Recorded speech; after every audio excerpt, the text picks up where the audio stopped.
Hello students, ये Aleen online और मैं हूं एमईक्यू सर। देखिए, कल हमने नीट 2025 का एग्जाम दिया और बहुत सारे कियोस्क के बाद चालू हो गए।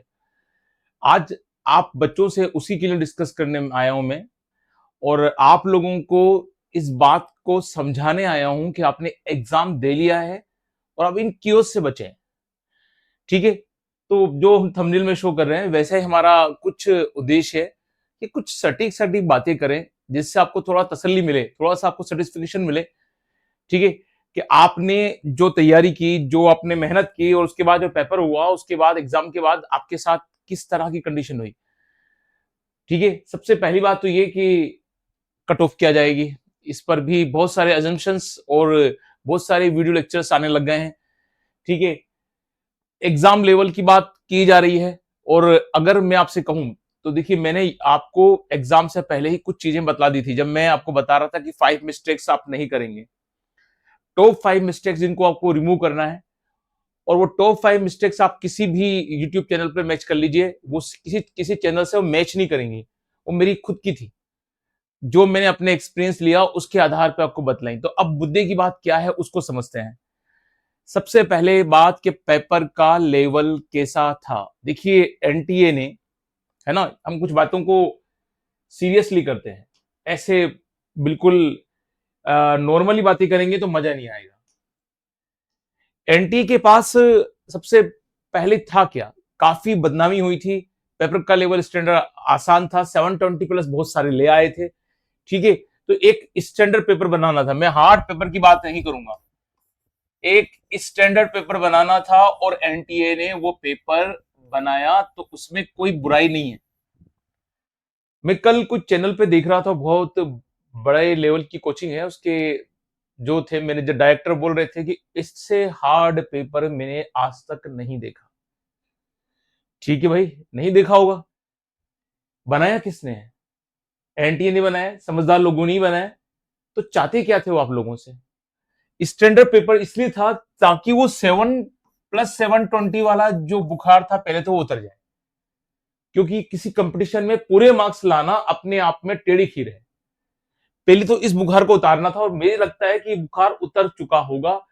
+720 मार्क्स वाला बुखार उतर चुका होगा अच्छी तरह से। फिर भी रिजल्ट आएगा, है ना, तब देखना अच्छा रहेगा, अभी बोलना अच्छा नहीं है। चलिए, इससे आपको क्या मतलब है?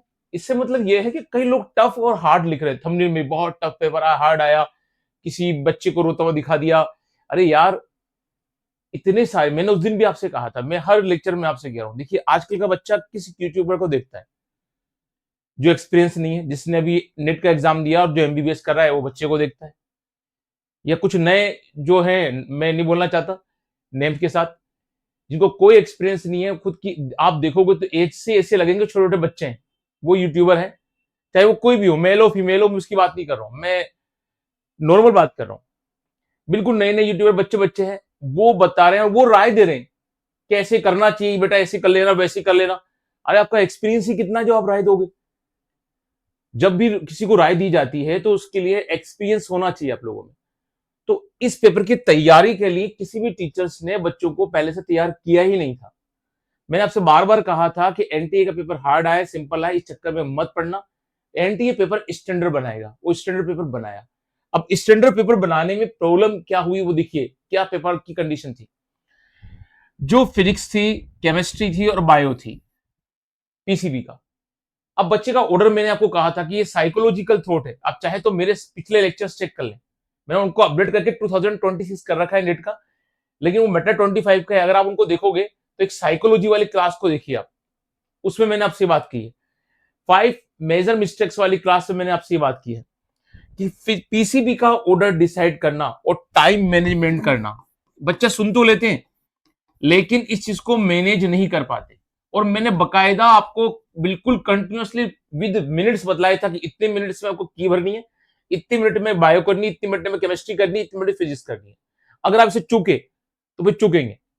तो एक चीज और बोली थी मैंने आपसे, स्किप जो था कि भाई स्किप टेक्निक को यूज करें, और वो बिल्कुल तरीके से बतलाया था आपको मैंने। ओएमआर कैसे फिल करें उस वाले पोर्शन में भी इस बात को कही थी। तो अब हाय तौबा हो रही है, पेपर हार्ड था और कट ऑफ कम जाएगी, इतनी तो कट ऑफ कभी नहीं जा सकती, अब मैं जो बोल रहा हूँ ऐसी कट ऑफ जाएगी, अब तो कट ऑफ उतर के इतनी आ जाएगी। अरे यार वापस आप हाई तो मचा रहे हो। जो बच्चा एग्जाम देकर आता है उसके साथ क्या गुजरता है, हमने कई एग्जाम दिए, हम उस एग्जाम में पास नहीं हुए, मैं फेल नहीं बोलूंगा, हमने प्रयास किया, हमने कोशिश की, लेकिन हम जब इंसान पास नहीं होता है तो उसके दिल पे क्या गुजरता है। आप फालतू की बातें कर रहे हो, वैसा हो गया वैसा हो गया, समझिए मेरी बात। जिसने भी जिस कैटेगरी में एग्जाम दिया है, जनरल दिया है, एससी दिया है, एसटी दिया है, ओबीसी दिया है, ईडब्ल्यूएस दिया है, एक तो आपको कैटेगरी का रिजर्वेशन है, वो तो आप समझ रहे हैं। अगर आप जनरल में भी हैं तो आपको पहले से मालूम था, अभी तो मालूम पड़ने वाले आप कि आप जनरल में हो, नॉन रिजर्व कैटेगरी में हो, सबको अपनी अपनी कैटेगरी मालूम थी, चलो ठीक है। अगली बात, अब अच्छी अच्छी बातें करते हैं। ये देखो ये 3 चीजें जिसने मैनेज कर ली थी उसका साथ काम अच्छा था, अब लेकिन ये तो बातें निकल गई, इस पर तो लकीर पीटने से कोई मतलब ही नहीं है। अब मैं इसको अगर मैं 5 मिनट भी इस पे लगाऊं तो बेकार है ना। लेकिन अब यहां से मिस्टेक आपसे शुरू हुई थी कि फिजिक्स केमिस्ट्री और बायो में आपने कहां से मिस्टेक की, आपने टाइम मैनेजमेंट नहीं किया, आप उसने पेपर बायो का लेंदी बना दिया।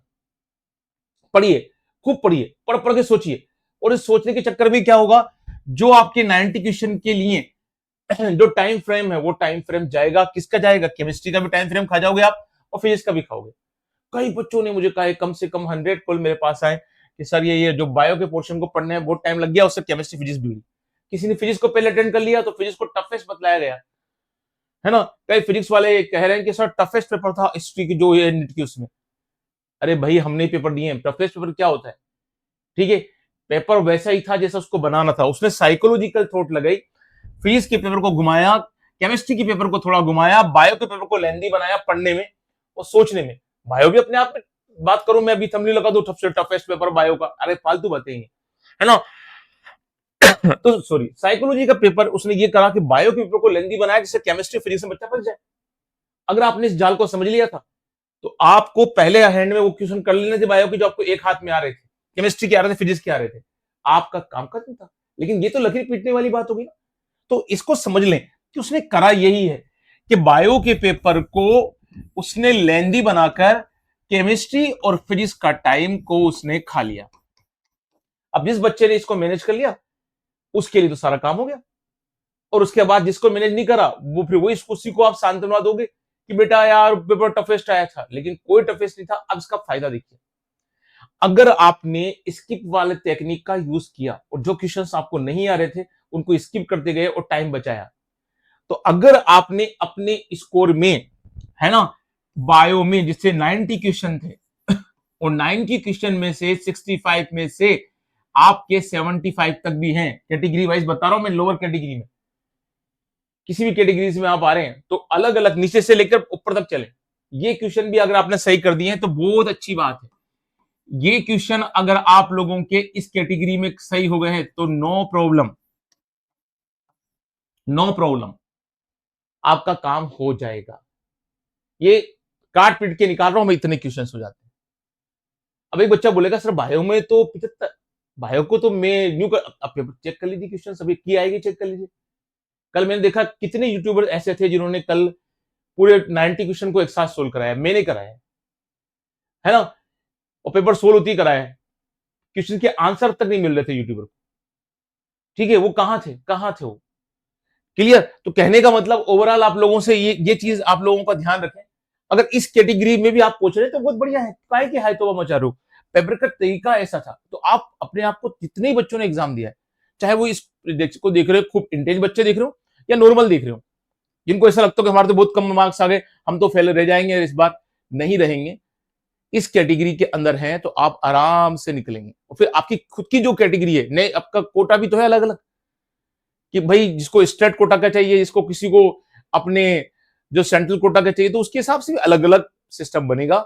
इसलिए आप अपना धैर्य बनाए रखिए, पैशन बनाए रखिए, सब्र के साथ काम चलिए, है ना। तो पेपर में जो गुजर गया वो तो ये गुजर गया कि आपकी स्किप मैनेजमेंट वाले तरीका, टाइम मैनेजमेंट वाला तरीका, है ना, ये आपने 2 मिस्टेक करी, इस वजह से उसने जो चाहा था वही हुआ, साइकोलॉजिकल गेम खेला गया आपके साथ, और ये हर पेपर में खेला जाता है यार, इसमें बुराई क्या है। जो पेपर बनाता है, हम कई बार बोल रहे थे कि स्टैंडर्ड पेपर बनाना चाहिए, स्टैंडर्ड पेपर बनाना चाहिए, ताकि लगे तो सही कि बच्चे को डॉक्टर बनना है। तो ये बिल्कुल सही किया गया, पेपर बिल्कुल सही था, कोई हिस्ट्री का खतरनाक पेपर नीट का नहीं है, है ना। आप किसी भी गलतफहमी में ना आए, कोई भी ऐसा पेपर नहीं बनाया है जो आप नहीं कर सकते थे, और जिन्होंने आपसे नहीं हुआ इसका मतलब औरों से भी नहीं हुआ है। 3 तरह के बच्चे होते हैं, जैसे बाहर निकलते हैं बोलते शानदार कर दिया, सारे क्वेश्चन सही हैं। घर पहुंचते हैं, मिलान करते हैं, फिर थोड़े शांत होते हैं, जो उनका जो सब कर दिया वाले वो थोड़ा डाउन होता है, फिर और चेक करते हैं तो और डाउन हो जाते हैं। इसलिए ऐसा कोई बच्चा नहीं है, हमें मालूम है बच्चों की हालत क्या रहती है। तो इसलिए आप किसी दूसरे बच्चे को सुनकर कि मैं इतने कर आया, मैं इतने कर आया, आप अपना जो सब्र है, धैर्य उसे खोए ना, और जो अपनी तैयारी है उस पर विश्वास करें, आपका सिलेक्शन होगा। अगर आपने मेहनत की है और आपने 3 चीजों का ध्यान रखा है, टाइम मैनेजमेंट, स्किप क्वेश्चंस, ठीक है, और सिलेक्शन ऑफ क्वेश्चंस। ये चीजों का अगर आपने ध्यान रख लिया तो आप कोई मई का लाल नहीं है जो आप लोगों को, या लाला नहीं है, लाली नहीं है जो आपको रोक दे एग्जाम कंपटीशन से। तो इसलिए अपना धैर्य बनाए रखें। कट ऑफ कट ऑफ का चक्कर में मत पड़िए, कट ऑफ मेरे इतने मार्क्स सारे कितनी जाएगा, नहीं होगा, नहीं होगा, कट ऑफ कम ही जाएगी, ये बात तो कंफर्म है। क्लियर?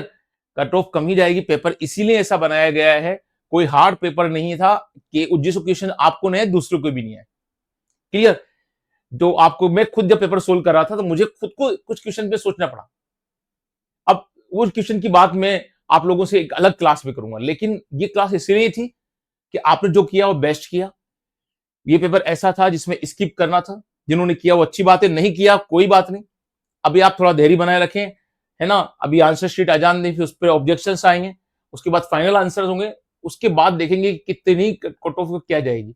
अभी दिमाग को शांत रखिए और खूब मस्त रहिए, ठीक है। कोई गेम खेलना है तो वो गेम खेलिए, कुछ देखना है तो वो देखिए। आपने इतनी सारी मेहनत की, अब ये टाइम बर्बाद मत कीजिए कि मेरा ये हो गया जाएगा, वो हो जाएगा, ये हो जाएगा। तो आप सब बच्चों को अपना सब्र, धैर्य, पैशन बनाए रखना है बच्चों, ठीक है ना। इसीलिए मैंने ये क्लास, छोटी सी क्लास आपको बताई, ताकि आप थोड़ा सा सब्र के साथ रखें, धैर्य के साथ रखें, अपने विश्वास करें। मैं जानता हूँ तैयारी के बाद बहुत जी करता है कितनी कट ऑफ जा रही है, एक बार देख लूं मैं।